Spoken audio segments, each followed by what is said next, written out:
staff.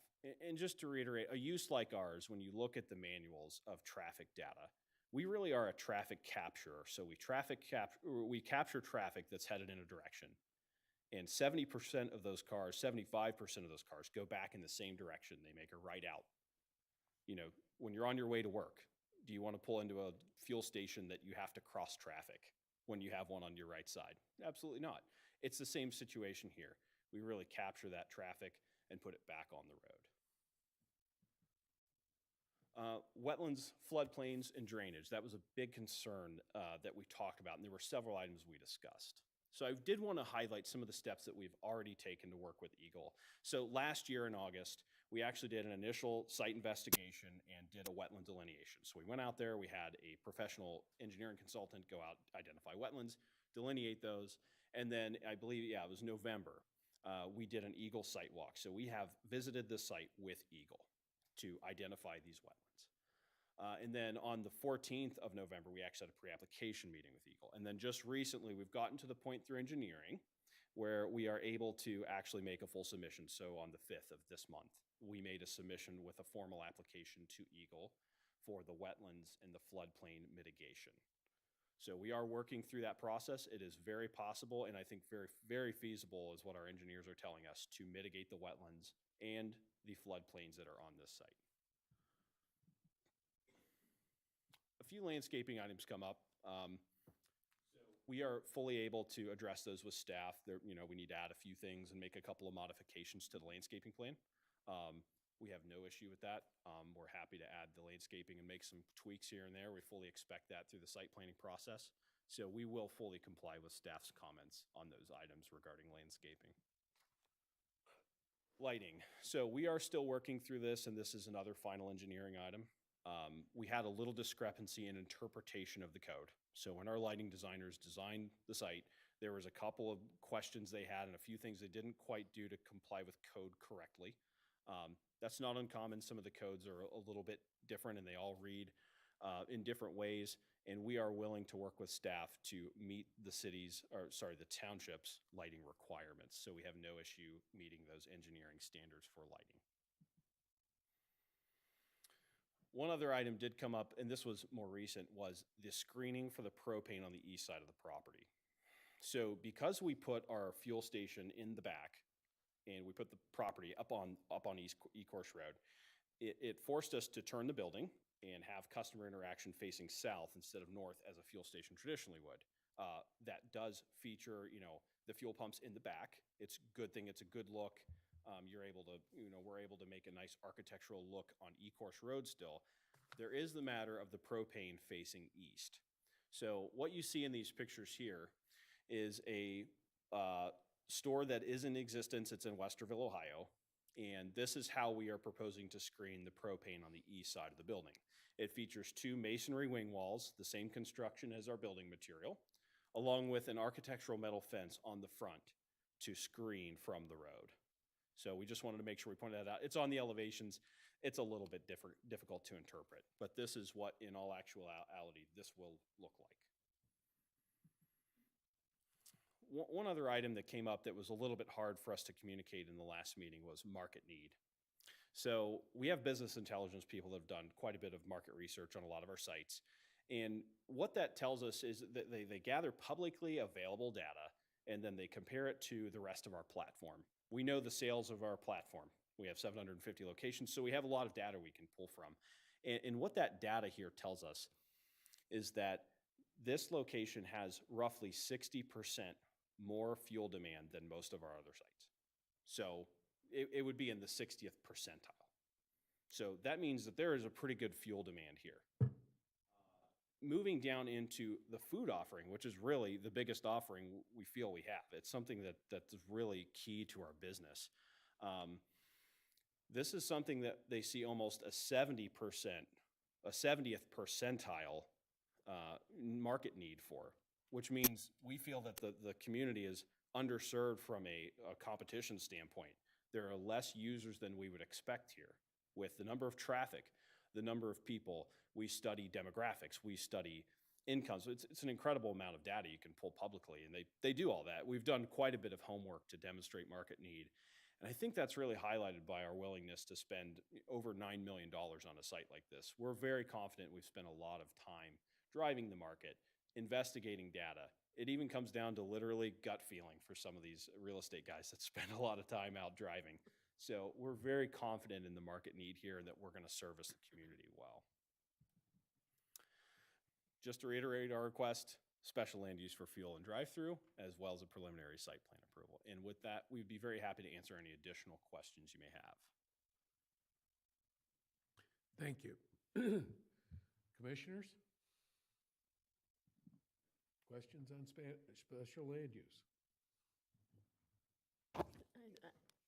I think most of the questions that we had have been answered, and I feel good about that. But, I think we've got it. Okay. I like what I see. It's very nice. Thank you. Very thorough. Mr. Chairman, my concern from the last meeting was that both drive-throughs and gas filling stations are a special use recommendation. And the parcel size has been clarified as now it's 16 acres, give or take. I feel like I'm being asked to give a special land use onto a parcel that's 16 acres big and only has a quarter of it developed. I'm not against granting the special land use for the developed portion. Seems reasonable. It's the remaining, however many acres that is, 10 acres. I understand that you have no intent to develop it today, but we are a planning commission and we have to think about the future and we have to think about what could happen to the property later if it were to change hands, or if market conditions were such that maybe it would be a very useful thing to have 10 extra acres of pre-approved gas stations and fast food restaurants perfectly allowed. So I have a question I would direct it towards our McKenna consultant or to staff. Is there something in a recommendation for special land use that could be a condition that the special land use only applied to the developed area in the plan? Is there a way to ensure that I'm not, for the next 30, 40 years, allowing fast food restaurants on the undeveloped parcel, which I completely believe you're not planning on developing it today. You aren't. But I have to think for the future, for the community. And I hope my question was phrased so you could understand it. Yeah. Director Power, do you have a... Sure, I'd be glad to Yeah. help navigate that. I think that was a good question at the last meeting, and we kind of knew what to look for at that point. When the applicant resubmitted their site plan, they added a note to sheet 5 that indicates that this plan will be consistent with section 12.308 of the Van Buren Township zoning ordinance. Section 12.308 is a section that refers to some of the special land use standards, and it speaks to that the responsibility is of the property owner to maintain the property in accordance with the approved site design on a continuing basis until the property is raised or new zoning regulations supersede the regulations based upon which the special use was granted, or until a new special approval has been obtained as a basis for modifying the use or design. So they did add a comment. I don't have that comment on the screen or memorized, but it's a new note on sheet C5 that does speak to that, and it essentially is their written commitment on the site plan that they will adhere to the limits of the site plan as designed. And under this section of our zoning ordinance, they or another applicant would have to come back and seek a new special land use approval for any kind of expansion or addition in addition to what's here. And Ms. Chair, I'd ask, and staff and the consultant are in agreement that this is sufficient to have on the plan for this special land use in order to prevent the situation that I've proposed? You feel good about it? So to be clear, it's just on the project, not on the property. Is that right? For special Yes. land use? Okay. Well, For the property that the project occupies, it's a specific the limits. project Right. on this The 15-acre disturbed parcel. limits. Yes. Okay.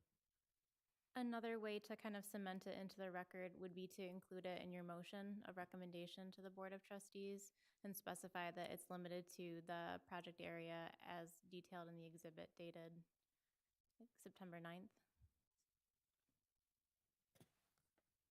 that date might be incorrect, but the sheet that's before you, that they recently provided. I think that answered my question. This one. The question of the stacking spaces for the order station, that's something we would probably discuss more at the preliminary Another site site plan. plan, I would think. Yeah. Yep. My question, I do have a question about the combining of the properties. That has to go first, combining of the parcels? It would not have to go before necessarily the special land use is adopted by the Board of Trustees, but it would be something we typically seek prior to final site plan Okay. approval. Okay, so we could go ahead with the special land use now and then worry about the combination of the parcels at a later time. And the main thing with that is they have to make sure they secure the project and it can happen before they would make a commitment to the land to where they would want to combine them. Combine them. Yep. Okay. Anybody else? Any questions, comments? Mhm. I think all of our concerns from before have been addressed, so I feel very comfortable with it, so. Okay. Do we have any comments from the public concerning the special land use?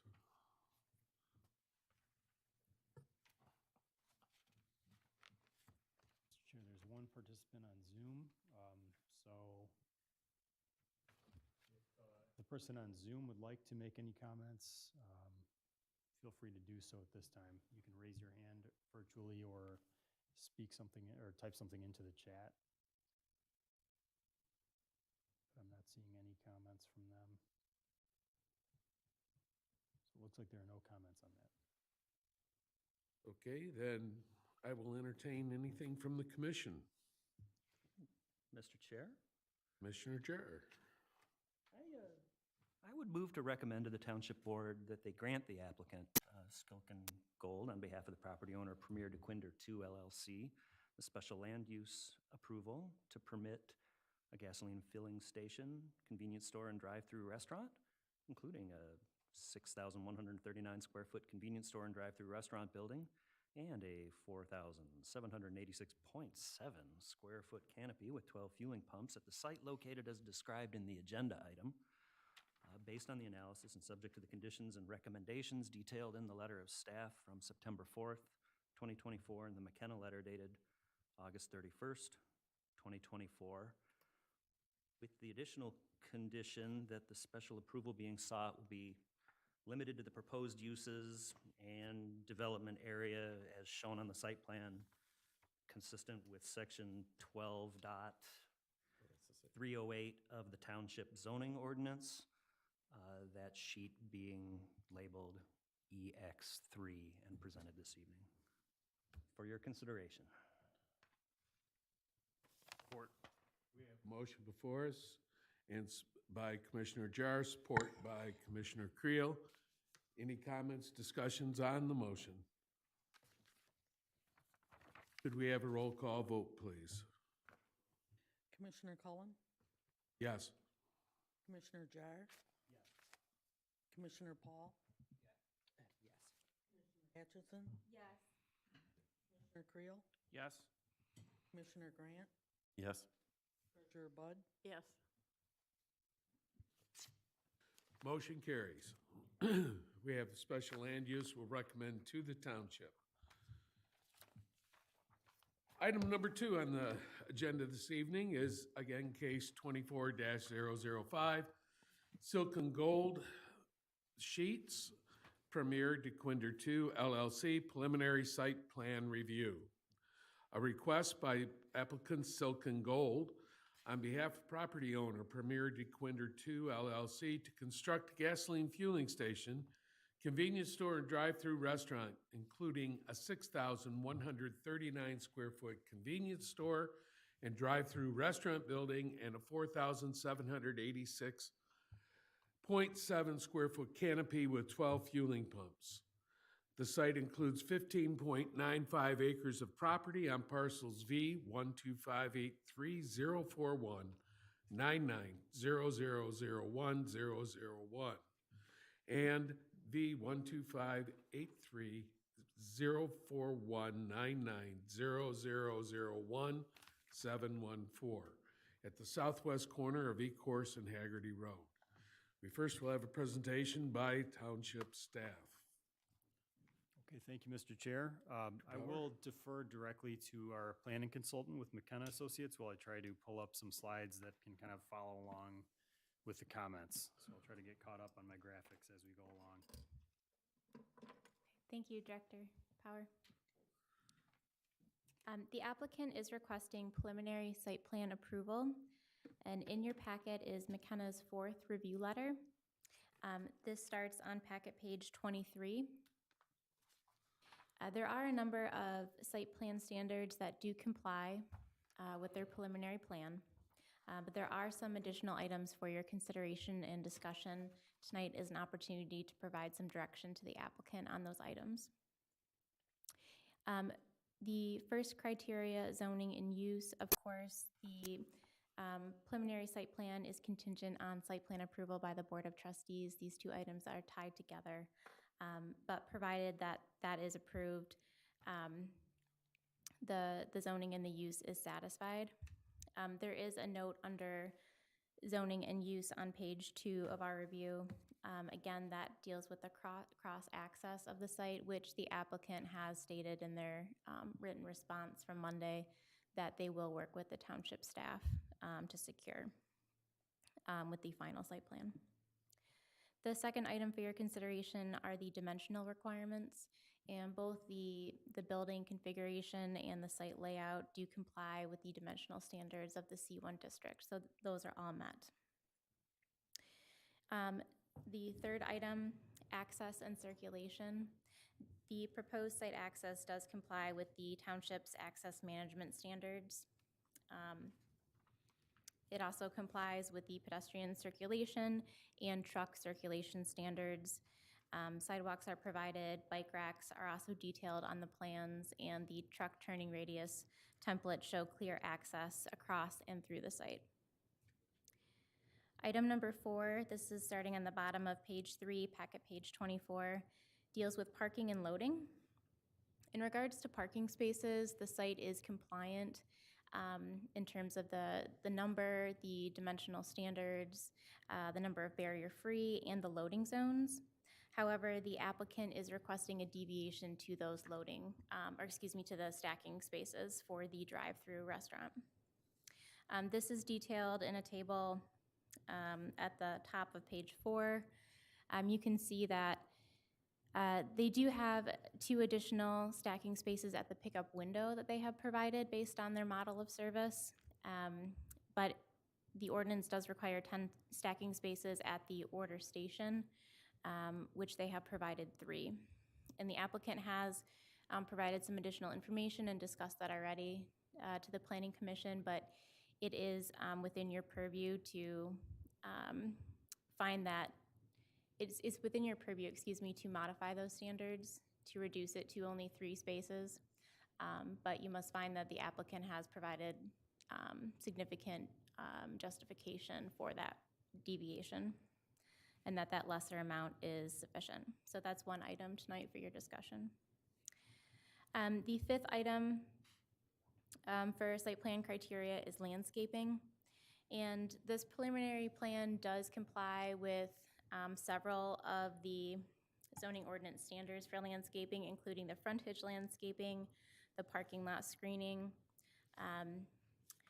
the loading area landscaping, but it is slightly deficient in terms of the interior parking lot landscaping, the green belt buffering, and the landscaping adjacent to the drive-through. However, based on the site configuration, we do feel that there is space within the site to accommodate the necessary landscaping and that this is just a design issue and could be addressed. The applicant has also stated in their written response from September 9th that they will revise the preliminary plan to address these landscaping deficiencies and work with township staff to correct them.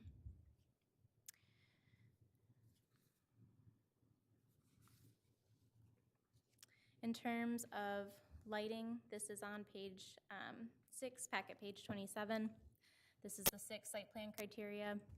The original lighting plan that was provided exceeded the maximum illumination levels of the township. At this time, a revised photometric plan has not yet been provided that demonstrates compliance with these standards. However, again, the written response from the applicant dated September 9th states that they will be revising their photometric plan to comply with these standards and will provide that with their final site plan. Item number 7 deals with the architectural features. There's a couple minor items that we noted in our review letter for correction, including just labeling of the elevations by cardinal directions and providing samples of the building materials, which they have brought this evening for the commission to review in person. Those are subject to your review. The second paragraph on page 6 kind of details the location of some of those outdoor sales items. There is a concern raised that it might appear a bit cluttered. And this is more of a design challenge just based on the orientation and placement of the building on the lot. So the applicant has shown some images of a different site that showed how those masonry walls that flank the sides of the propane and some of the other outdoor sales items could be somewhat screened. So it's still within your purview to determine if that's sufficient or if you'd like to see some alternative design options to better screen those items. Item number 8, the trash enclosure. This is provided in the southwest corner of the site. It will match the building facade materials and does comply with ordinance standards. And then lastly, no signage is going to be approved as part of this application. It must be submitted under separate cover. And the recommendation stated on page 7 is to grant a preliminary site plan approval with a number of conditions, provided that there's consensus this evening on direction to the applicant regarding the number of stacking spaces and the building design, as that could impact the final site plan design that's presented. I'm happy to answer any questions. Thank you. Thank you. Mr. Lepick? The request of Van Buren, Fitchbeck reviewed the preliminary site plans for the Sheetz gas station and convenience store. Our general comments, the application should continue to work with Eagle on the wetland permitting and any significant correspondence or when they get the Eagle wetland permit to be forwarded to the township for record. There's also a lot of work in the Wayne County right-of-way as well as the McClaughlin Drain, which is a Wayne County drain. So the county, if they haven't already, we recommend that they start working with the county permit office, and any county reviews and permits that they receive should also be forwarded to the township for review and record. In terms of water main, there's a water main crossing under Haggerty Road, which again is Wayne County right away. So all the water main work under Haggerty Road there will also need to be reviewed and permitted by Wayne County. The applicant will be responsible for finalizing a design and connection method to the existing water main prior to the final engineering review process. The sanitary sewer service is also proposed to cross under the McClaughlin Drain, and it is also within the E-Course road right away. This work will also need to be reviewed and approved by Wayne County Permit Office as well as the Wayne County Drain Commissioner's Office. All correspondence and the reviews from the county must be provided to the township for review. There is a county standard, which we listed in our letter, that per the Wayne County rules, specifications, and procedures for construction permits, all new or replacement utilities shall be installed to provide a minimum depth of cover of not less than 6 feet below the existing bottom of the drain or 3 feet below the original bottom elevation of the drain when crossing a county drain.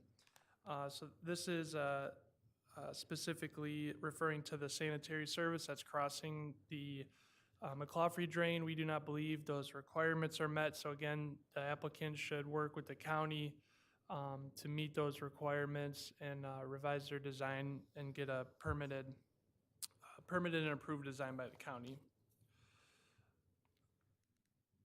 For stormwater management, we noted that there was some notes calling out plastic pipe, plastic storm sewer pipe, which is not allowed in commercial developments in the township. All storm sewer design should conform to the standards set forth in the Township Engineering Standards Manual.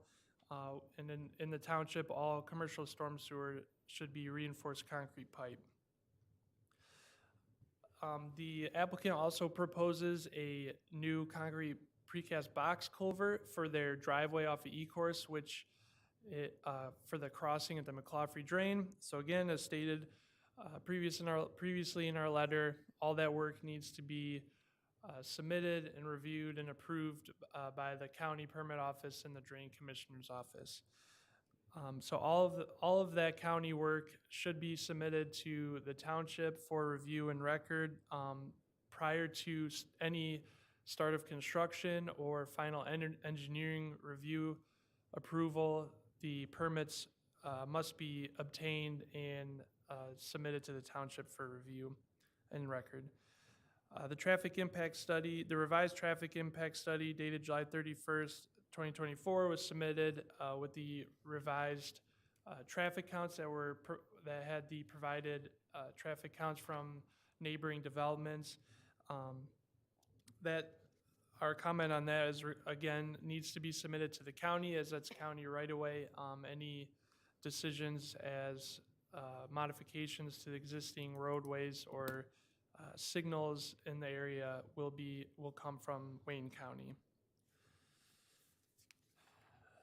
So in summary, Fishbeck recommends the Planning Commission grant the Sheetz gas station and convenience store preliminary site plans dated August 2nd, 2024. Preliminary site plan approval based on engineering feasibility of the site plans and subject to the comments listed above. As recommended that the applicant begin discussions with the county regarding all of the water main, sanitary service, and stormwater management work if they haven't done so already. If you have any questions, I'd be happy to answer. Thank you. Director Power, comment from the fire department? Mr. Chair, the fire marshal and deputy fire chief Andrew Lenahan reviewed these plans. He provided a letter dated August 14th of 2024. I will note some broad sections of his review. The first pertains to water supply, and the comment that remains regarding water supply based on the flow that's provided is that a second fire hydrant will be required to achieve the flow rate that's required. And the latest submittal from August 2nd only showed one fire hydrant on the site. And I highlight the location. It's up there at the northeast corner of the site. So that's something that can be addressed during engineering review and final site plan review, and we expect it to be addressed at that time. The fire marshal noted that the emergency vehicle access plan on sheet C6 has been added to the latest submittal and is compliant, speaking to now fire department access items. Additionally, there needs to be an unobstructed vertical clearance of 13'6" on the access roads, and the angle of approach and departure for any means of fire department access shall not exceed 1 foot drop in 20 feet, subject to review and approval by the agency authority holding jurisdiction, and that is found to be compliant per the latest submittal as well. There are a couple of items pertaining to a Knox box for access and a no parking fire lane sign. Both of these things are expected to be addressed during permitting at a later step. So there are no further comments or concerns from the fire marshal. Okay, thank you. And now for presentation by the applicant. Do we have any comments from the applicant? Thank you. At this point, I think we have reviewed the site plan in a pretty significant detail, but if you have any specific questions, I'm very happy to answer those, anything you may have about the site plan. Okay, thank you. Planning commissioners. I think you should probably explain your colors. Can you Or repeat at that least one more time? present them. Present. Colors. Colors. Oh, our Fr- colors. Exterior colors. So the exterior, would you like me to approach and bring those up to you?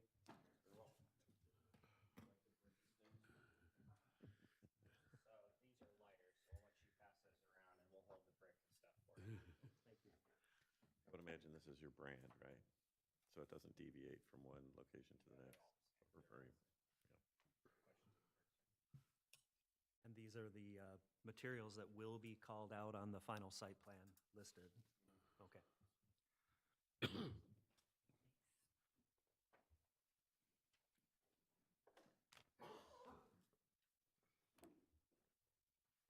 While Alex finished walking those around, thank you, Alex. So this represents full section brick and stone. It is veneer, so we are wood frame construction, but it will be a full section, full brick and cast stone with these architectural metal panels and pieces that you see here. Those are the actual colors as called out on our drawings. It's a very nice premium looking building. In addition to that, you may have seen some of our pictures and some of our sites. We have brick pavers surrounding the entire building. It really lends itself to a premium look. Through the chair, just a comment. I have gone by the one in Romulus. Very nice looking building. I went before it was open. I did happen to go by after it was open, but not particularly going there, but ended up there. Good to say for you in Romulus. A lot of cars in the gas pumps, a lot of cars there. Mentioned that you were on the agenda tonight. The woman I was talking to said when she goes to her sister, she always has to stop there and eat. So we're pleased. We hope that this will be a good addition to that corner, and it's a very nice looking building. Mr. Chairman, I do have a question about the stacking spaces now. Okay, I was gonna go for it. So our requirements appear to be for 5 stacking spaces at the pickup window, 10 at the order station. That's a total of 15 stacking locations.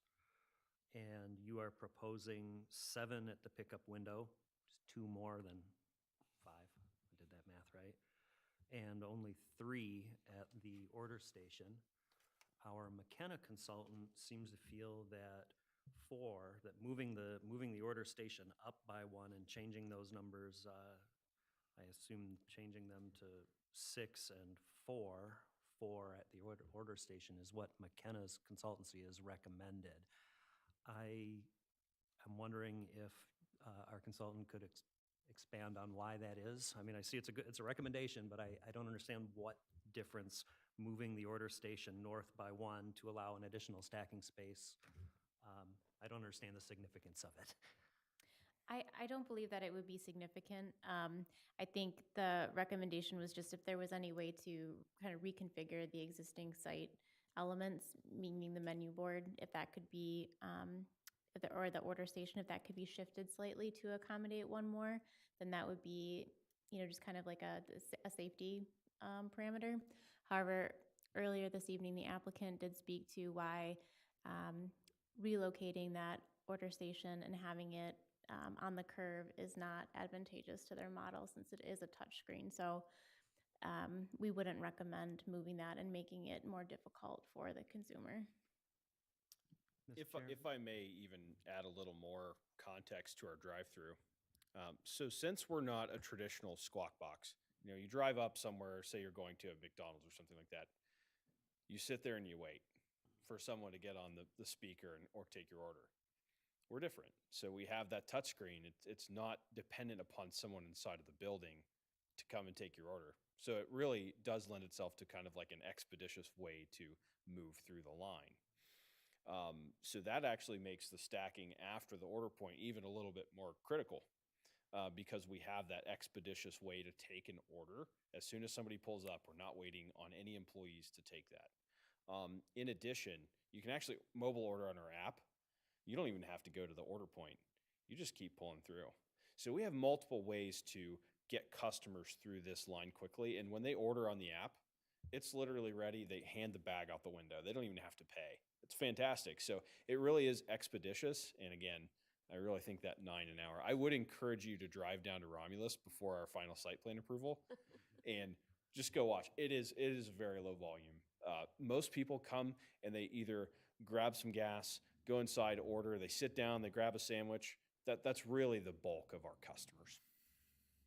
Mr. Chair, I've had the experience of watching some people try to use a computer order screen, and I know it can be daunting for some people, and that's why I'm concerned about the stacking behind the fully computerized, technical support not available touch screen.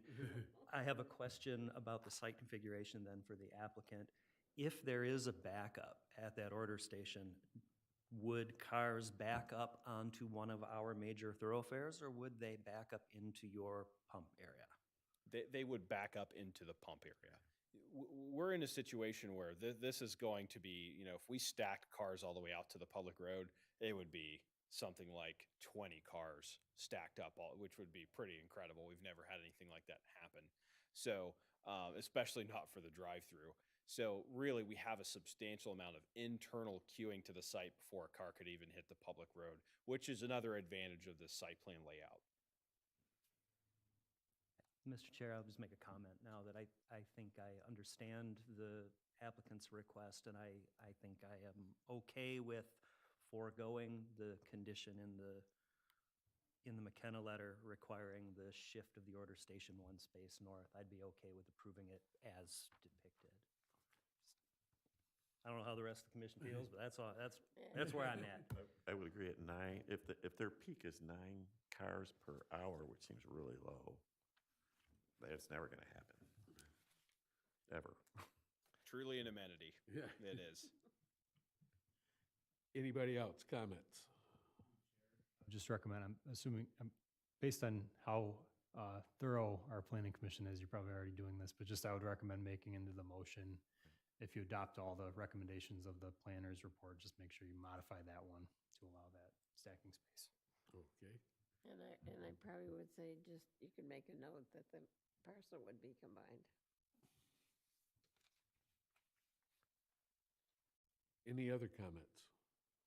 Through the chair. Question for the applicant. Do you have, in any of the comments that were made in staff's letter and the engineering review preliminary, do you have any doubt that you'll meet any of their comments that they've noted? No. With the exception of the queuing? Stonefield Engineering is doing this project for us. They've put in quite a significant amount of time and effort into making sure we've crossed T's, dotted I's. We're very confident that we can meet those staff comments. They're just, hey, something we're going to work through on final engineering. We've done quite a bit of due diligence here. We're very confident we can work with I'm staff. impressed. Yeah, thank you. Thank you. I do have a concern. We get a severe rain, that corner floods severely. How are you in the process of preparing to take care of that flooding? Because that could come up, I don't know how far up the road it goes with respect to your entry, to your cut, but how is that being affected or being taken care of at this point? Yeah, so Stonefield Engineering looked at this site initially and said, hey, we know there's flooding out here. We're going to figure out how to address that. And so when we did our survey, that was one of the first things we started looking at. And we took a pretty long process to work through Eagle and establish a high water mark essentially for that drain. So we've worked through that Eagle process, and that is, indicative of our wetland and our floodplain mitigation that's shown on this property. It's pretty substantial.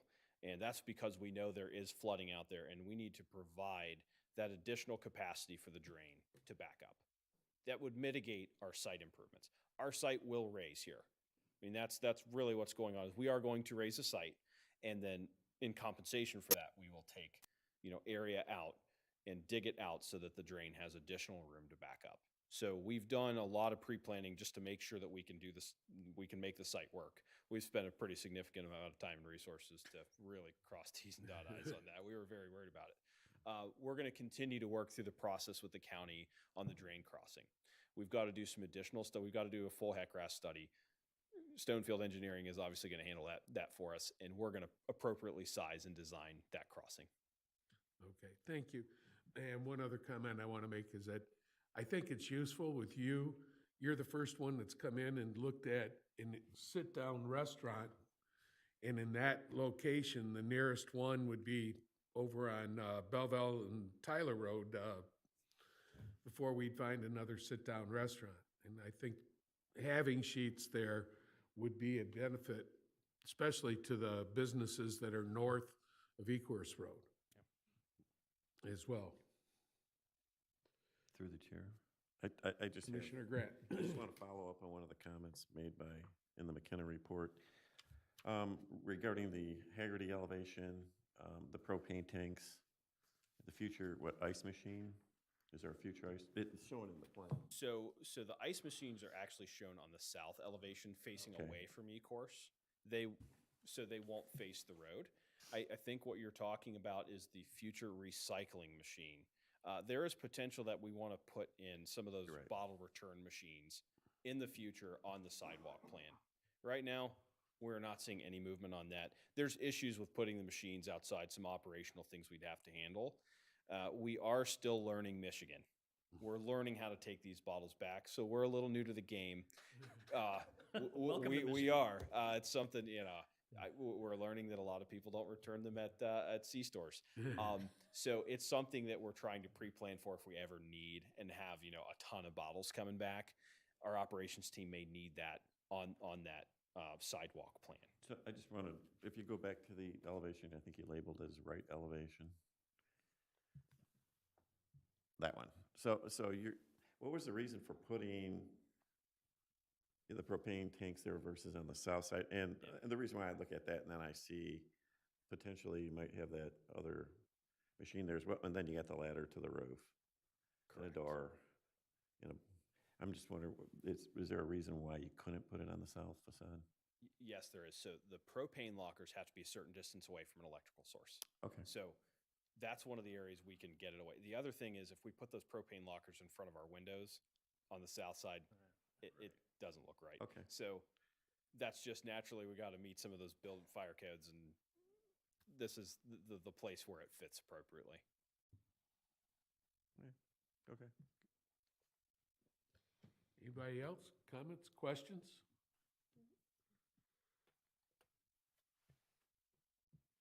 Okay, do we have any public comment? Anybody from the public that would like to come up and speak? Anybody on Zoom?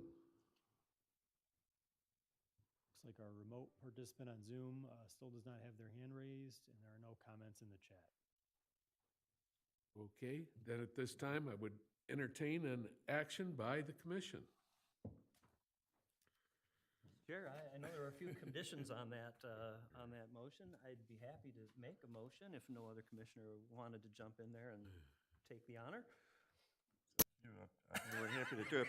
I'm sure there'll be some. Mr. Chair, in the effort of moving the meeting along, I would move to grant the applicant Skilkin Gold on behalf of property owner Premier DeQuinder 2 LLC the preliminary site plan approval to construct the aforementioned gasoline fueling station, convenience store, and drive-through restaurant, including the 6,100 square foot convenience store and drive-through restaurant building, and the 4,786.7 square foot canopy with the 12 fueling pumps at the site located, again, as described in the agenda item.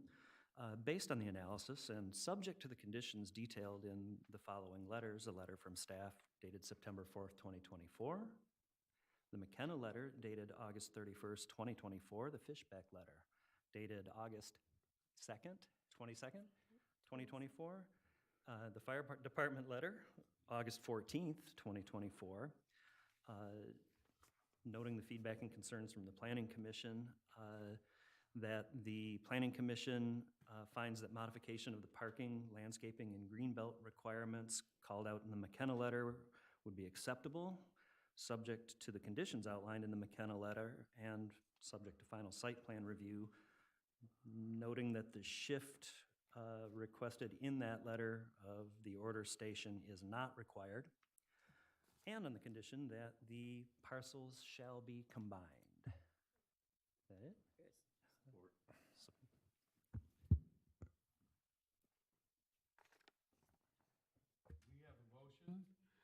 by Commissioner Jar, supported by Commissioner Grant. Do we have any discussion on the motion? I think you got it. Finally. I didn't miss any conditions, right? Then can we have a roll call vote, please? Commissioner Cullen, Yes. Commissioner Jar, Yes. Paul? Yes. Commissioner Atchison? Yes. Commissioner Creel? Yes. And the motion carries. You have your preliminary site plan. Thank you. Okay, we're into new business. Item number 1. It is case 22-010, Zippy Belleville Real Estate, LLC. Zippy Auto Wash, final site plan amendment. A request by Zippy Belleville Real Estate, LLC for consideration on relocation of a monument sign affiliated with the final site plan to construct a 4,900 square foot automatic car wash and related site improvements on a 1.65 acre site, which was approved by the Planning Commission on December 13th, 2023. The project is proposed to be located at 11600 Belleville Road, parcel ID number 83-081-99-0004-711, which is Zone C2, Extensive Highway Business District. The property is located on the west side of Belleville Road between Venetian Ave and Sunrise Lane. Can we have a presentation by the township staff, please? Mr. Chair, I appreciate you taking this matter up this evening. This is a small part of the project that was approved, as mentioned, on December 13th, 2023 for the Zippy Auto Wash site at 11600 Belleville Road. We also have Corey Weaver, who would be the owner of the site, in the audience tonight, so appreciate you attending, Mr. Weaver. This is an item that is being processed as a relatively minor item, but it is still an amendment to the approved site plan, because generally sign permitting, as was mentioned with the Sheets project, is something that's handled by staff administratively. However, the location and placement and design of the signs, at least at a preliminary level, are part of what is the record of approval of a final site plan when it goes through the Planning Commission. And for that reason, any changes to the location or design of a sign that is proposed during kind of the construction and permitting phase really should come back to the Planning Commission as part of an amendment to the site plan. So as is the case here, Mr. Weaver provided an explanation of the reason for this change. The previous sign location, and I realize the way this lays out, there's some distracting imagery on the left side of the screen, but I'd like you to focus just on the right side of the screen. The original location of the sign was in the southeast corner of the site, where you see some landscaping by where the site kind of cuts that corner on the southeast edge. And upon further reflection on what would be best for visibility of the site, Zippy Auto Wash has decided that they'd like to pursue an option that's further north, closer to the access driveway. So in terms of location, that is the request. There have been a couple of different layout options considered. There was an initial request that would have had the sign set back and offset a little bit from the shared multi-tenant monument sign that exists on the site. But based on some concerns with visibility that I and the applicant discussed, the applicant wanted to move forward with an alternative request to put that sign closer to the existing multi-tenant sign.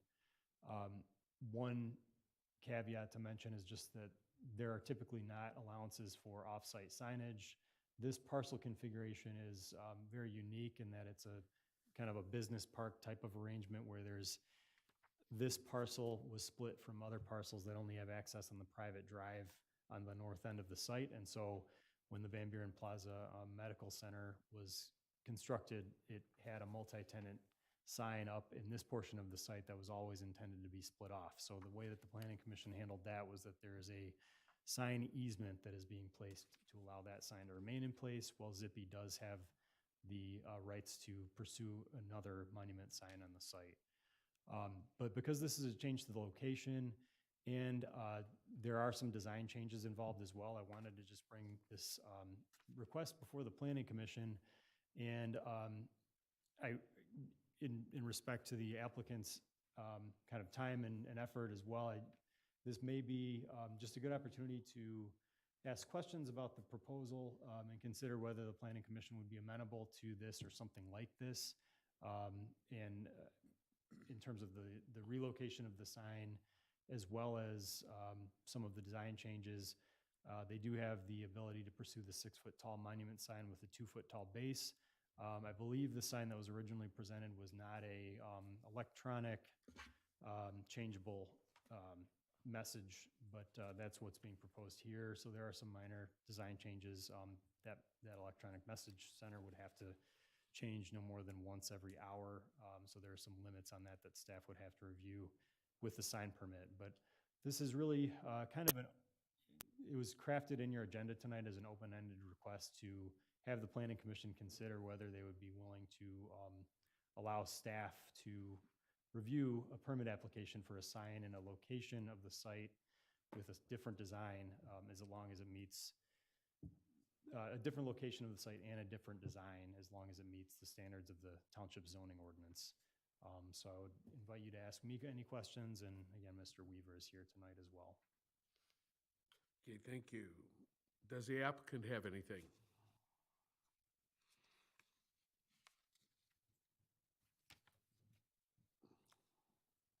Hi, good evening, Commissioners. Corey Weaver, the owner of Zippy Auto Wash. Good to be back at the podium. Yeah, thanks, Mr. Power, for the overview. That was it in a nutshell. The original sign was down here in the southeast corner. And through the site planning process, we added substantially greater number of trees and shrubs for screening of the queue area, as well as a decorative wall along the front, which matches the decorative wall that exists today, using the same masonry, colors, and composition. So in the end, the sign location that was originally proposed essentially is completely obscured by the additional landscaping and the retaining wall or knee wall that's shown here. So we are simply trying to find an alternate location where the sign would still be visible, and with it here parallel, essentially aligned with the Meridian Plaza sign. That seemed to be a reasonably good choice for both visibility as well as non-conflicting sight lines that Dan and I had discussed. So happy to entertain any questions. Thank you. Thank you. Commissioners?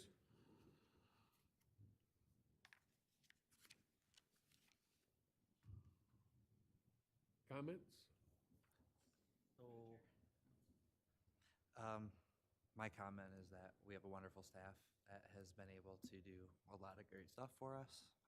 So I would have no issues with letting them handle this. Mr. Chair, I remember working on this site plan and remember the issues around the Meridian Plaza sign being where it is and it being a problem with the lot split, because the Meridian Plaza people then wouldn't be allowed to have a sign on Belleville Road, and I seem to remember there being an easement. I don't remember exactly the details or what the exact terms of that easement were, but I know that in our township, you're not supposed to have 2 monument signs on one parcel. Now, I don't know if that easement covers it. I don't know if staff has looked through that to figure out what the ramifications are. I'm reasonably certain, though, that if you do have more than 1 monument sign on a parcel and they're very close together, the total sign area counts for your allowable amount. You know what I mean? So I kind of remember there being a clause in the ordinance that says if you have 2 signs right next to each other, the total area of the sign encompasses both signs and the space in between. And that may mean that the sign being proposed isn't therefore compliant with the ordinance. I can't grant something that isn't compliant with the ordinance. I need to know that it is, and staff is under that requirement too. The location of the sign, moving it from the southeast corner up to location A where the Meridian Plaza sign is, makes complete sense. you know, I don't think we ever really liked the location of the sign when we were first doing the site plan review because we felt that it might lead to people trying to get into the car wash by going through where the Maria's delivery doors are, the back alley of Maria's Plaza there. I don't know if that's the name of the plaza, but, so it really does make sense to move the sign further up. And as long as it's as long as it's still compliant, I'm okay with it, except that the sign shown doesn't look like a B-Rod sign to me. That's got blue plastic brick, and I think that in the Belleville Road Overlay District, the plinth, what do they call it, the base? I think that has to be of a red brick material. It has to be compliant with the rest of the Belleville Road Overlay District. Additionally, I've seen Zippy car wash signs. I know that they are highly animated, very bright. And we have ordinances in the township that require that content to not change more frequently than once an hour. There are brightness standards that you'll have to meet, and I would assume that staff we'd need a note put in for staff to make sure that the final sign is actually compliant, if it could be allowed there. Those were my concerns, as long as you understand that it can't be animated. you know, Correct, it- yep. You- We have EMCs in all the townships and comply with all the local ordinances. With all the local associated. ordinances, okay, well, the one on Ellsworth is very blinky. But, yeah, the location makes a lot of sense to me, moving it up to A, assuming that our ordinances allow those two signs to be there. Side by side. Side by side, that's the issue. It's existing, it's side by side. I understand there's an easement, but when their two signs are placed side by side like that, I think there's an additional clause that needs to be explored, perhaps by staff for compliance. I know that, I'll take a breath, but I also know that that location B on the other side of the entrance, is that still being proposed? The alternate location B, I think I saw in the packet, on the other side of the entrance drive, Director Power, or is that off the table? That was the original, I guess, the original alternative was this option B, and I believe, Mr. Weaver, you've walked away from the option that would have that be on the south side of the driveway, correct? Yeah, this seems simpler and consistent with two signs side by side, so to speak, from a sightline standpoint. My personal opinion is A is where the sign should have been originally, whether it's a compliant monument sign, you just need to work out the details. That proposed location B is better than where it is on the approved site plan. Yeah, the sign needs to be checked out for its compliance with our B-Rod standards. I don't think that one is. But if that's all we're talking about is a staff approval of B-Rod standards and a location change, then I'm okay with it, knowing that the sign has animation constraints on it. So to be clear, what you're suggesting is that suggesting the location is okay as long as it meets signage ordinances, right? Yeah, yeah. And it may not, at this point in time, so we're not really approving the sign, we're just approving a location. I mean, I can't even really approve the location, I suppose, without knowing what the sign's supposed to That's look kind of like. it's the, Yeah, so I mean, it feels like there's a couple of little details that need to be addressed. Chair, I mean, Commissioner, Yeah.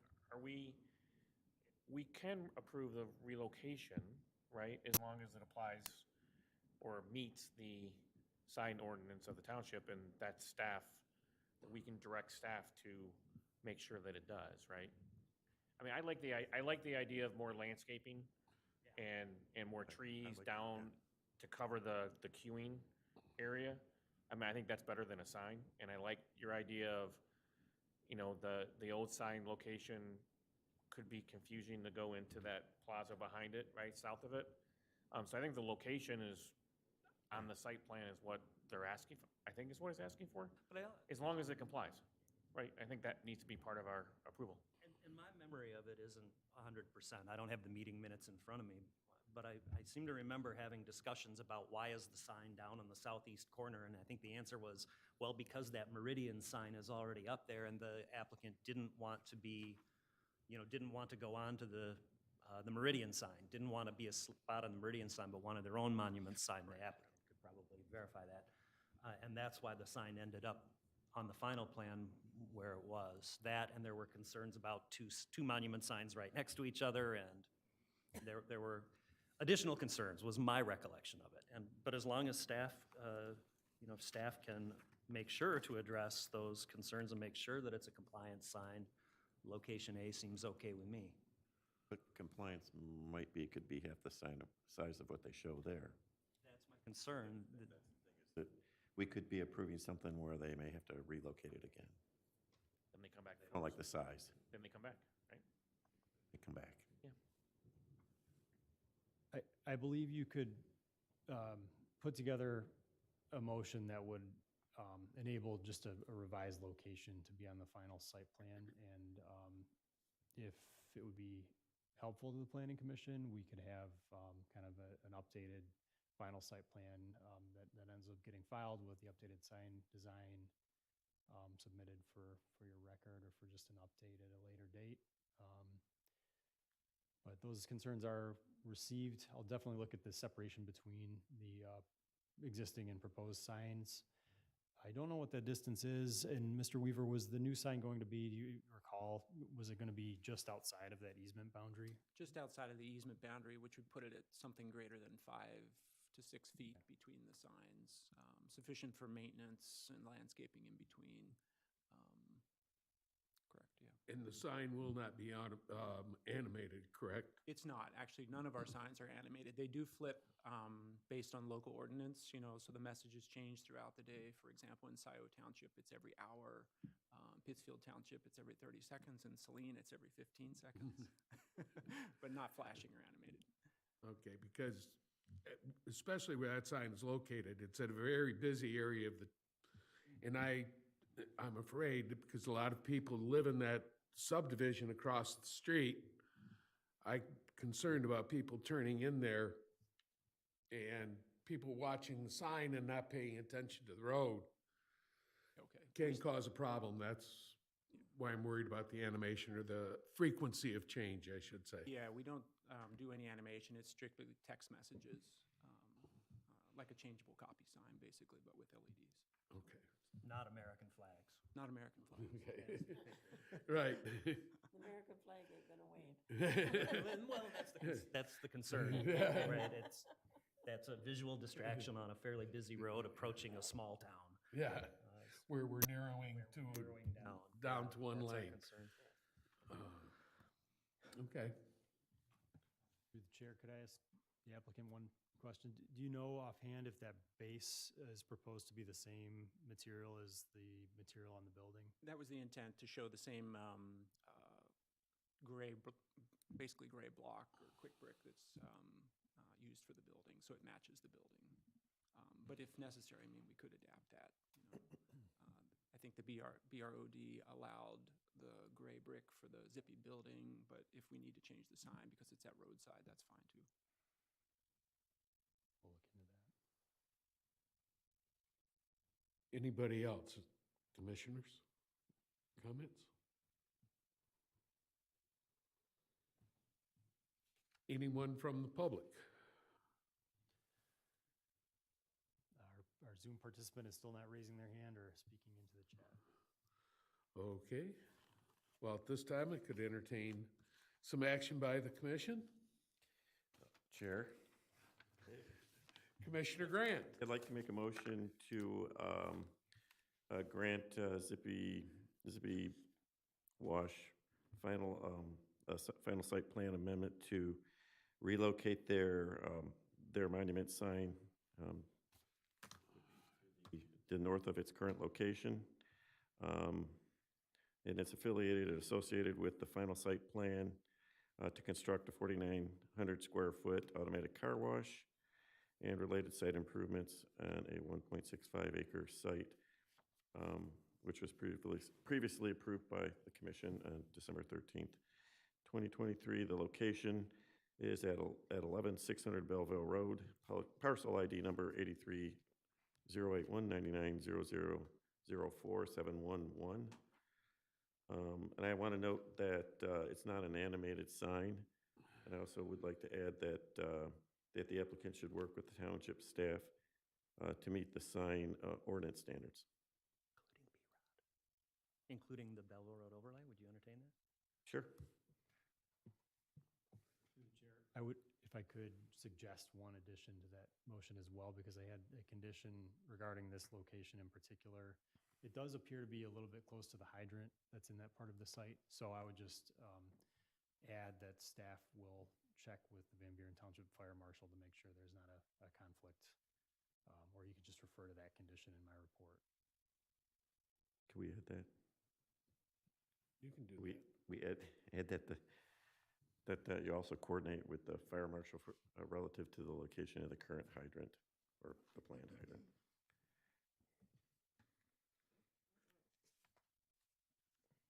Or Yeah, sorry. Sorry. Support, absolutely. We have a motion by Commissioner Grant, supported by Commissioner Atchison. Do we have any discussion on the motion? Mr. Chairman, staff, if there is a problem with staff just granting it or with materials choices that aren't, may or not be compliant with the BROD, staff will bring this back before the planning commission. That's the intent. That would be the intent. Then I'm satisfied with the motion as it stands. Okay, anybody else? We'll entertain a roll call vote, please. Commissioner Cullen? Yes. Commissioner Jar? Yes. Commissioner Paul? Yes. Commissioner Atchison? yes. Creel? Yes.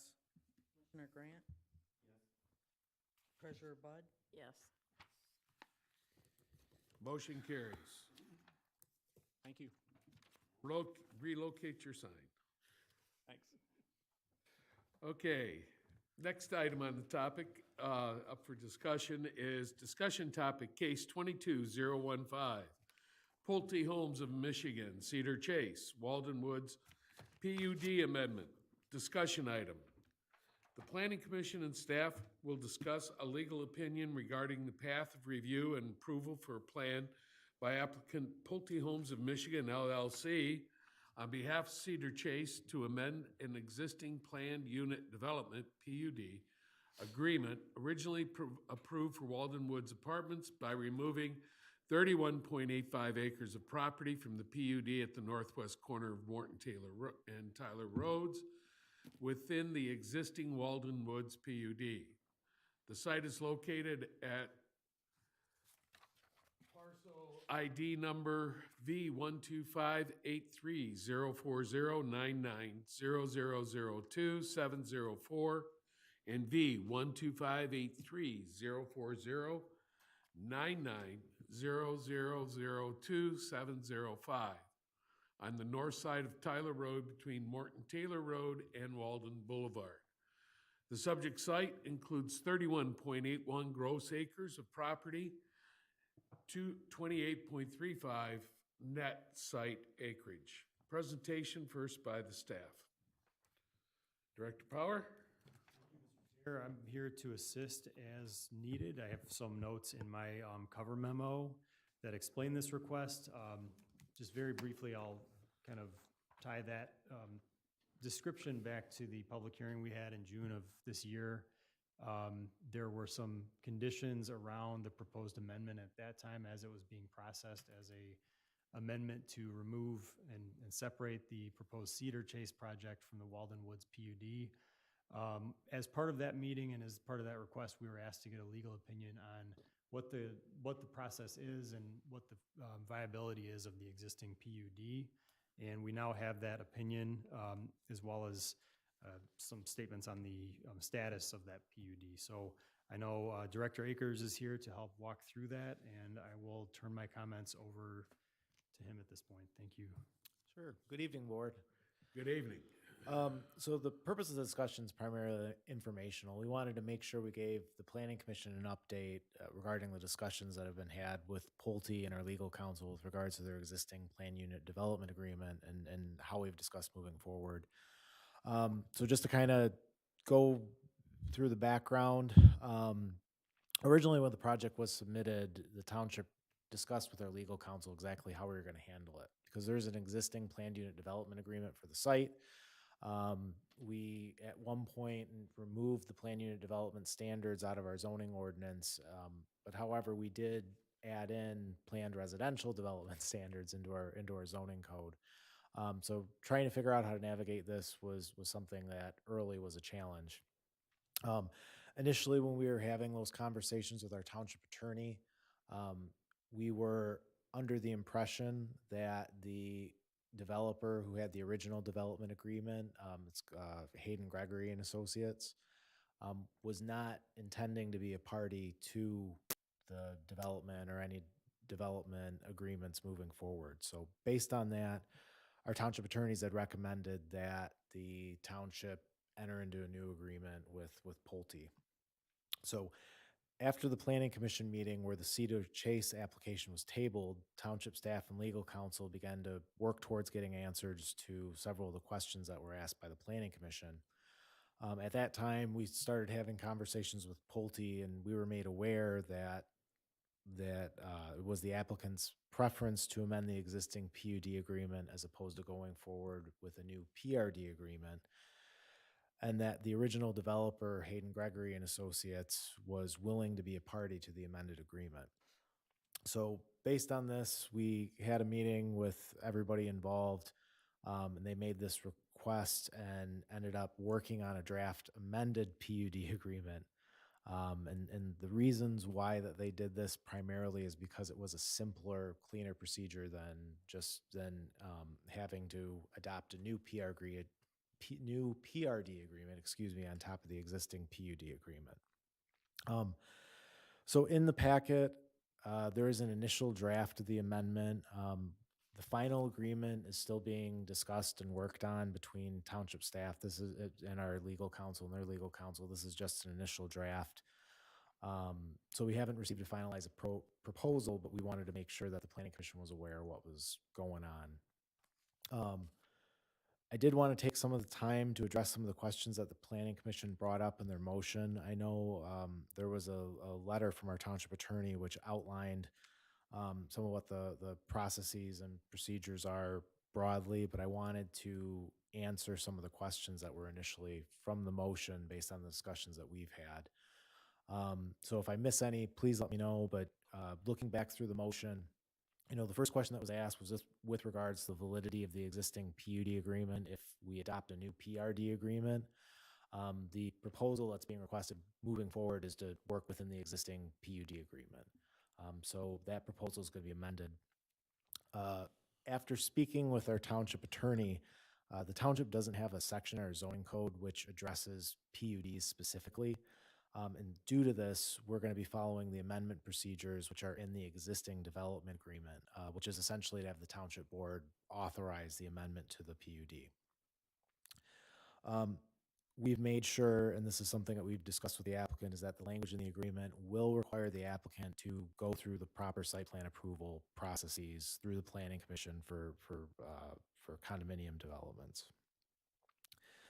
The next question that was in the motion was with regards to the performance status of the modified PUD.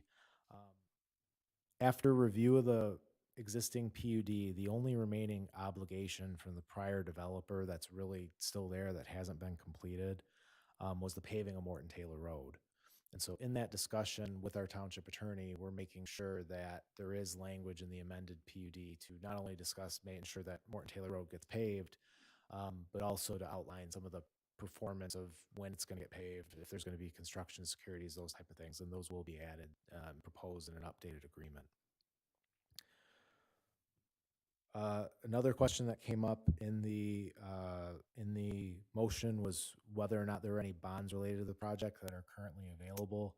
And the short answer is no, we haven't been able to find any bonds that we have to support the paving of Morton Taylor Road from when the project was originally submitted in the mid-90s. There was a stipulation to ask legal counsel to review the requirement for paving, which it has, and it'll be included in the amended PUD agreement. And then the last question that was brought up, which was PUD agreement specific, is there was a question as far as what the underlying zoning of the property is and how those items tie together. So the underlying zoning of the property is R1B. It's a single-family residential district. However, the Michigan Zoning Enabling Act has allowed those PUDs as a tool, and they're intended to give flexibility. So that way you can make modifications to zoning regulations to encourage cluster developments and to encourage efficient use of property and preservation of natural resources. So based on that, the way the PUDs are set up is the PUDs and the stipulation of the PUDs are controlling if they're specifically called out.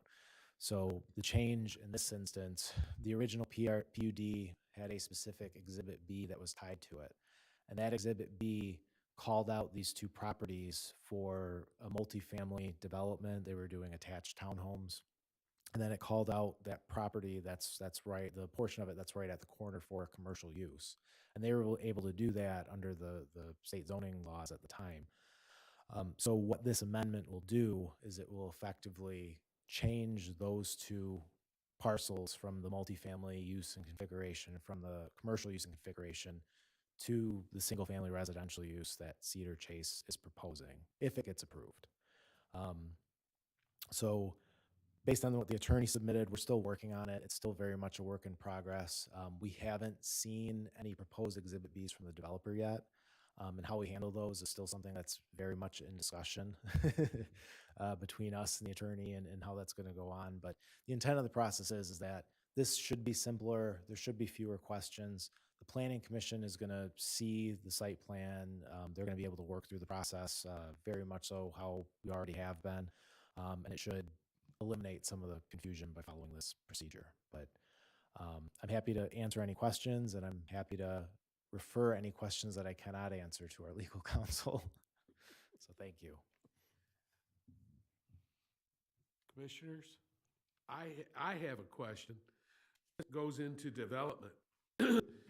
Are they following under the PUD? Was it existing at the time because we don't have a PUD now? Or does it fall under what we kind of have, or what we have today as a PRD? Or are we going to be open to establish whatever parameters we want on it? So the short answer is that no, there's not really going to be a short answer. So we don't have any specific guidelines in our zoning code for how to handle PUDs. The only provisions that we have for how to make amendments to this document are within the existing development agreement itself. So the way the state statute is set up with regards to PUDs, you're able to have flexibility to do different things if they're specifically called out in the PUD agreement. So I believe, and we're in the process of verifying this with the attorneys, that I believe that we do have the ability to utilize it to be flexible in certain situations that the township feels appropriate. But we would have to have those conversations. But the way that we've discussed it and the way we've discussed some of the adoption procedures is that it would not be considered a PRD. It would not follow the standards in our PRD section of our zoning code. Okay. Because it's existing. Okay. Through the chair, if I could just highlight some parts of that as well. The underlying zoning of this site is R1B, but there's a that's been placed over the entire site. And my best way of understanding and describing it is that the PUD itself is the mechanism, still a mechanism in which there can be some flexibility for conventional zoning standards in exchange for site enhancements. And I think the good thing about the process to date, or the product to date, is that using the current PRD standards as a kind of modern analog for what we would have used to do under the PUD, there are some design treatments I'm pretty sure the applicant is still proposing to follow through with in terms of having some common open space, having offsets between the homes, some other creative design features that wouldn't be there with a conventional plat necessarily. But it is a little bit complicated because we just don't have those specific terms in a current PUD ordinance to use to make those kind of exchanges. But the PRD standards were pretty thoroughly pursued in the initial design, and I think in terms of the layout, at least, it's supposed to be, we anticipate it being similar. Of course, that's still under review. So there are other standards in our zoning code when they talk about residential developments that are developed outside of a PRD. So there are architectural standards that we have in the development standards section of our zoning code. So when you talk about facade materials like brick or masonry, there's still requirements that they have to meet that 50% requirement. There's still requirements that they have to meet that architecturally different standard, because those, while they are in our PRD section of our zoning code, they're also outside of it in some of our site development standards for non-PRDs as well. Anybody else? Questions, comments? So if I may, I feel that the 5 questions that we put to staff, I think we have answers to all 5. Primarily, they are answered by, yeah, we're not going to take that parcel out of the PUD. It's going to stay one large PUD. And that answers at least 2 of the questions. And I will leave the responsibility for bonds and who's responsible if the developer walks away, because it does happen. I'm sure that can be handled by legal. That's not something that I need to worry about on the Planning Commission. But what I do need to worry about on the Planning Commission, I mean, we read site plans and we compare them for, you know, the setbacks shall be maintained and the building standards shall be maintained and the amount of brick needs to be ensured. We rely on knowing which set of ordinances to apply. And yeah, I get that this is the PUD, but if there's language in the agreement that says the PUD agreement shall cover, you know, shall be the controlling document, and the controlling document says we defer to the PUD rules in the ordinance, and then there are no PUD rules in the ordinances because they've been superseded or dropped, that leaves us again wondering, well, which standard are we supposed to apply? Would it then be the R1B underlying zoning, or would we treat it as a PRD in case in case something falls through? I don't expect that we'll find those until we actually start doing the project, but when it does happen, it sure would be nice to have it called out in the agreement that instead of, you know, waving the hands and saying, if it falls back on the PUD, just let us know. Does it fall back to being a PRD? Can we treat it like a PRD in the cases where we're not sure what's supposed to happen, or shall we treat it as the underlying zoning, R1B? If the PUD document doesn't say, because the PUD agreement does say in places that, you know, you go consult the ordinances on PUDs. We don't have those anymore, and that's the problem. So my request in your conversations with legal is please make it clear for us so that we can do our job and make sure that we're verifying against the correct set of rules. That's all I'd ask. And thank you very much for getting the answers. It looks good. I think it's a good plan forward. Yeah. But I do want to know when I'm trying to count bricks and I'm looking at elevations and Commissioner Grant is looking at the materials, that we're applying the correct section of the ordinance. That's all. And I'll talk with our attorney and make sure that whatever standard we're supposed to be using is clear. Yeah, that's all we want to know. That's all we ever wanted to know, I think. Through the chair, Pulte, I'm sure their standards are going to be pretty high, right? And my other question is, have we lost them? When you say they haven't proposed another site or another recommendation, what does that mean? Does that mean they've dropped out? No, they're still very much active. They submitted that initial draft that you see is what they submitted to us, and we had a meeting with them. I want to say 2 weeks ago, you know, to discuss it and to discuss some of the parameters. And our legal counsel and their legal counsel has been going back and forth. So everything's still been very active. I think this is just the one process that all the parties wanted to nail down, because this one process is going to dictate how the remainder of the site plan review and how everything goes and which bodies it needs to go to and what adjustments need to be addressed and made. But they're still very much coming. Okay. Amen. Ron, Director, the concern I have is that in a PR, if we were treating this as its own PRD, it would be our responsibility as planning commissioners to make a recommendation to the Board of Trustees about waiving certain design criteria, right? If they have those open space, we can put the houses really close together if you have a lot of open space, and there are specific requirements for when we're allowed to make that recommendation. And I guess I want to just reiterate my concern. I'm sure that our PUD ordinance must have had those kind of constraints. You can put a commercial property here if there's this much open space there. I just need to know, since it is an existing PUD, we won't be renegotiating it, or will we? Maybe it'll be part of the, I assume we're going to be making recommendations with regard to zoning allowances.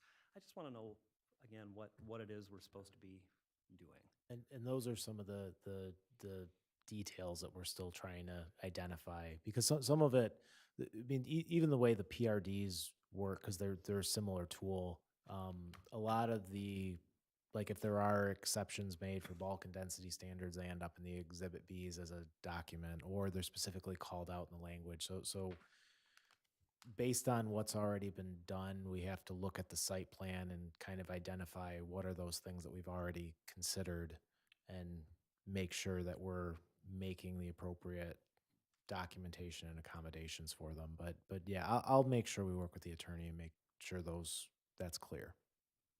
Thank you.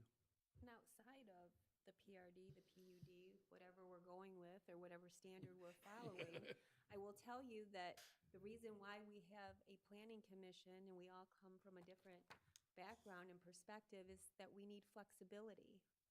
And I like to remind everybody again what our master plan had indicated.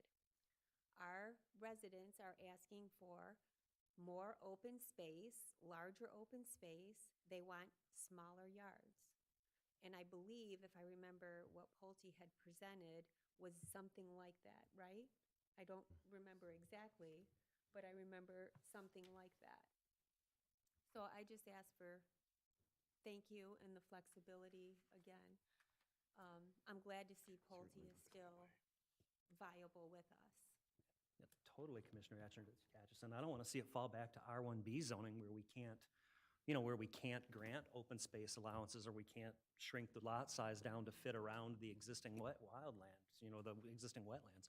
It's really important to know which set of standards we're supposed to apply. Like Commissioner Atchison says, if it falls back to R1B, boy, those are pretty strict. There's not a lot of that flexibility that a modern development has, but we want to know what we're allowed to flex on. That's it. And it just reminded me of one more thing. The residents at Walden Wood do not want to see businesses on that corner. They want to see a neighborhood. And that's why I'm embracing Pulte, and I'm sure their standards are going to be high. Well, I hope, I hope so. And, my biggest concern has been that cul-de-sac that is so long without a safety for people being able to get out if there's fire. I think they also need to take into consideration what their homes in the rest of Waldenwood looks like. Also what the homes look like in Charter Club across the street. I mean, I understand smaller lots, I don't mind that, but I think we have to make sure that the quality of the homes, I know in one of the things they wanted to waive the brick. Well, brick is what makes a home look like it's gonna be around for a while, so, and both of those subdivisions that they're gonna be backing up with have all got brick on those homes, so I think, I'm not sure that I would wanna waive that, because I do Oh, think that it has to definitely not. tie in together. Definitely not. I'm Right. with you there. Yeah. But I think those subdivisions, weren't they built before? Like, aren't they like a lot older, those subdivisions? No, Paul, that one, Walden Woods was the first one. Charter Club is later.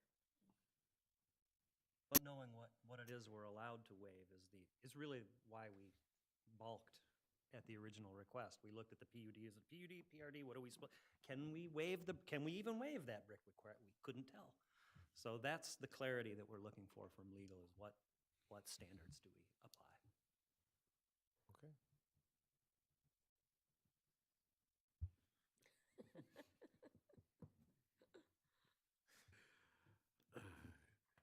Commissioners, any other comments? Shall we move on? Sure. All right. Thank you, Director Akers. Thank you. Item number 3, Housing Readiness Master Plan Update, Project Kickoff. In January of 2024, Van Buren Township received a grant from MSHDA to update the township's master plan to encourage increased housing and affordability. Van Buren Township solicited a proposal from McKenna and Associates to complete the proposed work. Included in the scope is an inventorying of existing public land, completing a residential market study, evaluating our existing zoning regulations, making recommendations, drafting potential zoning text amendments, performing public engagement, and identification of opportunity sites for missing middle housing best practices. Staff will provide an overview of the proposed project and its proposed timeline. Director Power. Yes, thank you, Mr. Chair. I will refer this presentation to Donovan Smith, who comes to us from McKenna. He's a principal planner with McKenna and is going to be taking the lead on this initial effort for the master plan update and housing study. So, Mr. Smith, please feel free to present. Is this a button or just speaking to it? Okay. Thank you. Good evening, everybody. Planning commissioners, thank you for having me this evening. And thanks for hanging out with me this late in the evening. Donovan Smith. Yes. Donovan Smith. Donovan, okay. Donovan Smith, and as Mr. Powers indicated, I am a planner with McKenna, and I'm here to kick off the master plan, housing, and zoning implementation plan this evening. So, staff, Mr. Powers, thank you, appreciate it. So just a brief overview of just some of the things I'll be covering this evening. I'll kind of give a brief introduction about the project, a little background on the MSHDA grant itself. I'll give an overview of the project and how we are proposing to go about it. And then I'll share some important dates, the schedule of the project, and then I'll give you an opportunity to ask any questions and kind of open floor for a discussion. All right? Next slide, please. So everyone knows Vidya. She is the community manager for this project. And again, my name is Donovan Smith. I'll be the project manager. So at least related to this project, I'll be giving you a lot of communication, either directly in this format or through staff. Next slide. So our approach to this project, and I'll just kind of give an overview of this project. Next slide, please. In January of this year, MSHDA and the state released the Michigan Housing Readiness Incentive Grant, and this is a grant to support communities with master plan and zoning ordinance updates. So that's one of the components that we did apply for that grant, and it was awarded. So that's in part why we're here. But in addition to some of these objectives of that grant is to implement the master plan itself. And looking at the goals and objectives that are currently in the 2020 master plan, and looking at how we can address those goals via zoning ordinance updates and housing studies and things like that. And then the last component of this project is to conduct and provide a comprehensive review of the Van Buren Township housing market, and use those data findings and insights to create the recommendations that will outline the final deliverable of this project, which would be updating the zoning ordinance in alignment with your master plan and the state's housing readiness plan. Next slide, please. So again, just briefly, the Michigan Housing Readiness Incentive Grant, specifically, they like to see as the outcome of these projects changes either to your zoning ordinance, so that is adopting actual zoning ordinance updates, or adopting a master plan or amending your master plan. So this project, we are proposing to conduct a housing study of market data, and then use that study to ultimately create zoning ordinance recommendations. But we also plan on doing conceptual design of certain sites available from the township, and then applying those middle housing concepts to them, so you can kind of see in real time how the zoning changes that you are approving will play out on the sites themselves. Next slide. So just kind of a comprehensive overview of the aspects of this planned project. Again, we start off by studying the existing land and looking at your existing master plan and zoning ordinance. We do a little bit of a diagnostic of the ordinance, looking at various components of your mixed-use districts and residential districts, and comparing those against, again, those goals and objectives, how you can implement middle housing typologies and developments, and how we can make that process more streamlined and efficient within your zoning ordinance. We'll be conducting market research, analyzing the housing data and the characteristics of housing, and how those impact the economics within this housing market. We'll develop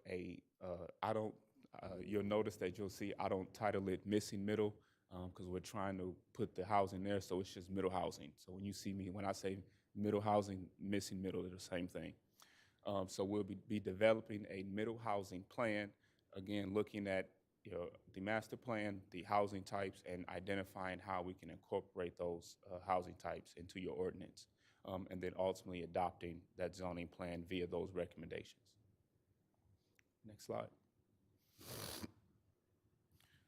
So a part of the initial study will be inventorying the township-owned land, state-owned land, and other hot topic parcels or areas that would be developed. We'll be conducting the residential market analysis. There is components of public engagement in this plan. There is a little bit of capacity for a bit more, so a part of kind of what I'll be flushing out from you all is any opportunities or other mechanisms we can outreach to the public in terms of the types of goals and the types of housing they can expect to see in the future. Again, referring to the zoning diagnostic of the current ordinance and the missing middle housing types or the middle housing types, and then the zoning ordinance recommendations. So your current 2020 master plan that was adopted, I think, the end of 19, if I'm correct. I'm sorry, November 17, 2020. The master plan provides your goals and vision for the future, and then those translate into your goals and objectives. Your current master plan at least relates to or speaks to housing in 3 specific areas. On page 8, it refers to, and it's about 4 pages that speaks specifically to missing middle housing and the desire of the township to implement more missing middle housing or middle housing typologies and types of housing within the community. Second, the second area is in the zoning plan. And the zoning plan actually details, and I'll speak to these a little later, you have about 14 different areas of zoning recommendations. So a part of us going through and creating the middle housing zoning recommendations, we'll also be looking at the recommendations that are currently in your master plan and seeing if there are ways where we can also address some of those items through this work. And then the last portion of the plan that refers to housing is in your actual implementation plan. And it's maybe about 5 or 6 areas. I have a few detailed in this presentation that also speak to addressing density, allowing more middle housing types, but also addressing multifamily developments, properly locating new developments while also maintaining existing ones. But I'll kind of go into those a little later. Yep. Okay. So this slide details, again, there are 14 recommendations within your master plan. The 4 that I pulled out are probably more specific to residential, but then there are some others. Again, these speak to looking at the special land uses within your agricultural district, the consider and inclusion of middle housing types such as duplexes, triplexes, and floorplexes within your residential district, looking at incentives for infill housing, and then also conducting a study or reviewing information regarding eliminating your R2 to a single family district. Again, these are just 4 of the 14. We are proposing to have a specific workshop with the Planning Commission around goals and objectives, where I would actually bring all these 14 back to you, and we'll go into a much deeper dive. I just didn't want to jump into all 14 in this meeting. But again, I'll refer to those a little later on. Next slide. These are your 4 items related to residential and housing within your implementation plan. It also comes up again in a slightly different capacity on the next 2 pages. Refers to your mixed-use sites and your mixed-use future land use designation.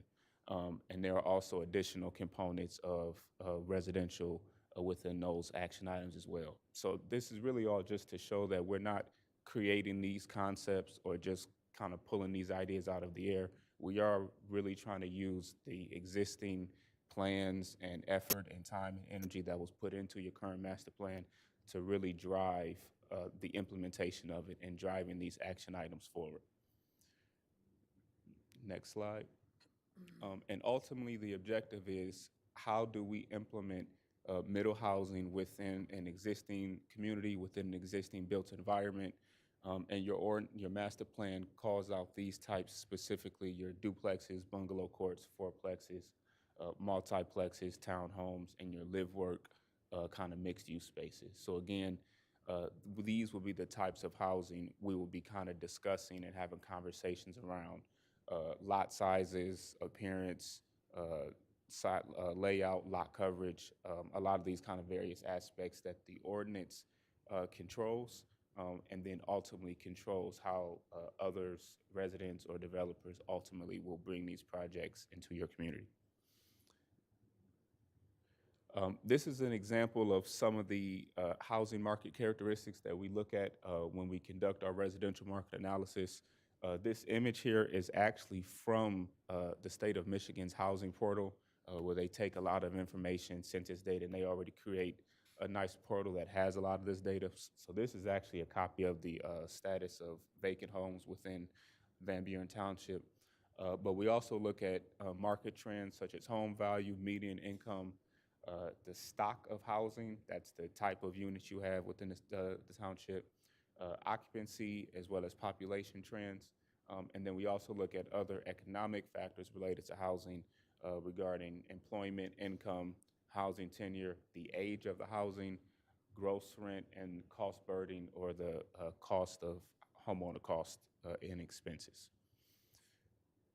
Next slide. And then also towards the end of the plan, like I said, we will be providing recommendations or zoning recommendations on how you can implement those middle housing strategies. So again, this is just an example of the types of action plans we've provided communities before. But again, we'll be providing a roadmap on how the township can address some of these zoning recommendations. We will be adopting some of these recommendations. Some may require more time than others. But our objective is to, at the end of this project, be adopting zoning ordinance changes that can have immediate impacts in the terms of the types of developments and projects you see in the future and coming down the pipeline. Next slide. So that's the overall project approach. So next, I'll just kind of give you a brief overview of the schedule of the project. This is a roughly 13-month schedule between, kind of this month and a year from now, where we'll be addressing all aspects of the project, including the dock. So right now we are in the kind of kickoff phase, just making sure the community is aware of a lot of the things that are going to be coming in the future. We'll be reaching out and speaking and providing a presentation to council within the next week. Conducting a site visit within the next week, looking at various parcels that the township owns. And then after that, probably within the next 2 weeks, we will start looking at your existing land and starting to conduct a residential market analysis. Following that, we'll have, there are 2 workshops, and we'll see that on the next slide, or maybe let's jump one more after this one. We'll start there. Yep. So this year, there is one Planning Commission workshop meeting scheduled. This schedule places these dates during your active Planning Commission meetings. So we'll be working with staff to determine based on your caseload, if it's the best time to have it during the meeting or a special meeting. That's kind of to be determined. But, from a baseline perspective, we are proposing with the Planning Commission 3 workshops. These will be open to the public, so there will be an opportunity for the public to weigh in and provide input. The first will be around November 13th. This will be for the goals and objectives. So again, I'll be kind of bringing back your master plan, your zoning ordinance, and then we'll have some kind of preliminary insights where we'll start to share with you, so we can start to just discuss some high-level goals around housing that we would then use to kind of framework and craft what you will see at the second workshop, which will be early 2025, sometime in January. We'll come back and we will go through how those goals influenced the middle housing concepts. We'll kind of have some things drafted, again, some more details around framework and guidelines, and we'll kind of share that with you. And then you can provide input, things you like, things you don't like, or things we should add or embellish. Towards the end of the first quarter, so March, April, March, you can expect us for the third time, and that will be to spend some time to go over the list of zoning recommendations. These would have been created based on the middle housing concepts, kind of testing what works and doesn't work, and then using that exercise to actually draft a lot of these recommendations. So we'll be able to go through those sometime in March. And then April, we anticipate coming back to establish and set the public hearing, so that we can kind of go through the final changes, final updates and revisions, have one last engagement with the public, and then we'll move through the adoption phase. Can we now go back one slide? Oh, we clicked through. Sorry about that. So I just wanted to show this slide just to show that we do have those opportunities for community engagement. We do plan on sending a survey out related to the housing goals and objectives, as well as some content around middle housing types. And then there are the 3 community workshops. Again, that will be in this room or where to be determined, and then that will be open to the public as well as the commission itself. And now 2 forward. So our next steps, we are proposing to have monthly or bi-monthly steering committee and administrative steering meetings. We are working with staff to develop the makeup of that steering committee. Right now, we anticipate it being some staff members, myself, Vidya, as well as a member or 2 of the Planning Commission. And I think that's probably where we are right now in terms of committee makeup. But as we kind of get that sorted out, we'll make sure that communication gets to you so you can get the final schedule and be up to date with any information that we have developed so far. And then that concludes my presentation. So if you have any questions for me, again, my name is Donovan, and I'll be here for a while, so thank you. Any comments? Looking forward to it.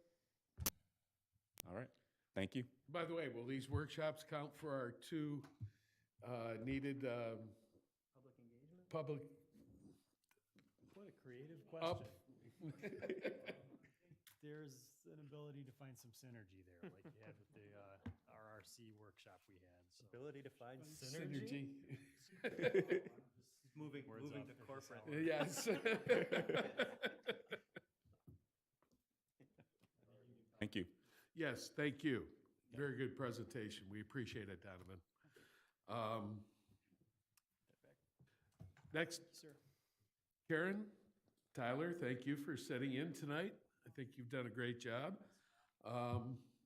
Another announcement I guess we have to make. Director Power.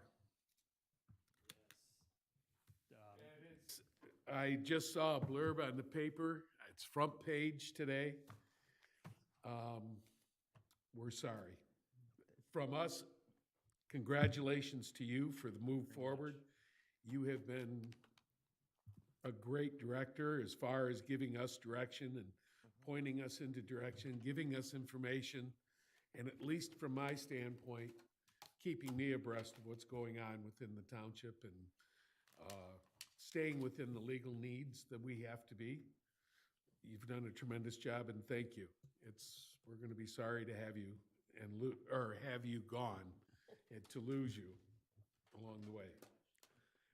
Excellent to work with. It's getting late, so I'm not going to wax nostalgic too much or anything, but it's been a really good group to work with. I've talked before with my colleagues and some of you about how when I grew up in Farmington, so a little ways away, but I remember at that time kind of thinking this area, Belleville, Van Buren Township, it was a really unique place because it was kind of the first place that I recognized kind of being outside of the metropolis of Metro Detroit, and it was kind of a fun place to check out when I was younger. And it's a really unique place, and it's really cool to see that this planning commission is planning its future so thoughtfully, and you're all doing a great job. So it's been good to work with you, and I promise not to be a stranger. I'll make sure you have a way to stay connected, and I'm sure you're in good hands. Part of why I was able to come in here and kind of keep moving things along was because of the great work people like Ron Akers did before me, and having some of that continuity is going to help you out a lot, and you're in good hands. So thank you. You're welcome. Anybody else, any comments to pass along? Mr. Chairman? Yeah. Yes. I just want to say, Dan, I'm gonna very much so miss our Tuesday afternoon. No, Dan, I think that's all the questions I have. Followed by our Wednesday afternoon. Oh, gee, Dan, I forgot something. Phone calls. You've been very, very patient with me, and I really appreciate it and the insight that you brought to the process, and knowing that there's never a question that I couldn't ask, even when I I hate to ask this because I feel like I should know the answer, but Dan, could you tell me? He's always been very good. There, Mr. Jar. This is how it works. I really appreciated it the entire time, Dan. And I think, how long have you been here with the township? A little over 4.5 years. 4.5 years. So I would also say, great job learning that Zoom during that time period and dealing with an unprecedented change in how we do our meetings. I don't know that anybody else had the technical prowess to pull us through the way you did. So thank you very much, and good luck in your future endeavors. And may you find synergies wherever you may land. Anyone else?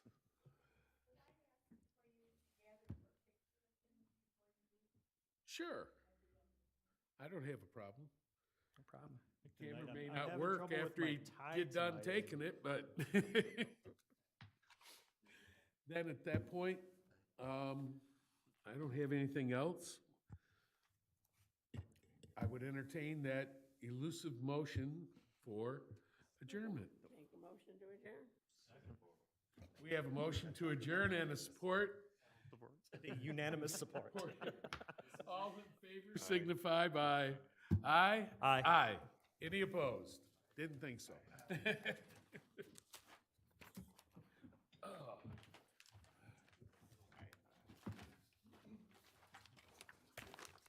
What do you want us to do? We'll put Dan in center seat. That's right, if we could put our hands on his head.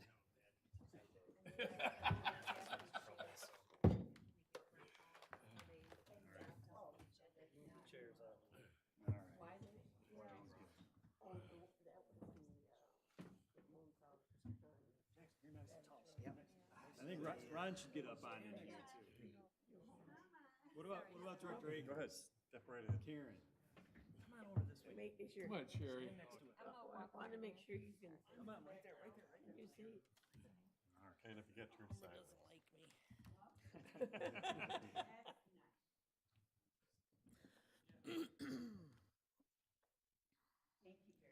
Thank you. Yep. Thank you. Yeah, we appreciate it. Oh, thanks. Thank you. Great job. We appreciate it. It's all downhill after There's only us. 3 lots out there that they Oh, wanted, come on. homes on. Well, And I'm I'm sure I'll not be sure why talking to they you pulled anyway, off, but something at wasn't some right. point in time. I'm working with you guys I already. just was wondering, we're What? talking about needing more homes. Broke out the good jacket and everything. Funeral home 4 times last week. Oh, gee. Wednesday through Saturday.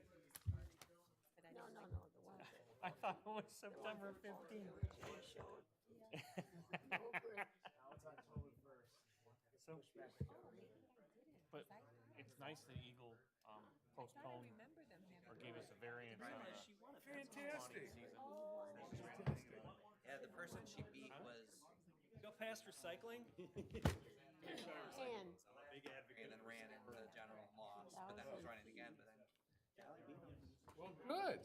I really like Massachusetts and what she ran on. It's a tough district, but it's kind of crazy. It's like, oh, How's Reggie getting along? she's doing good.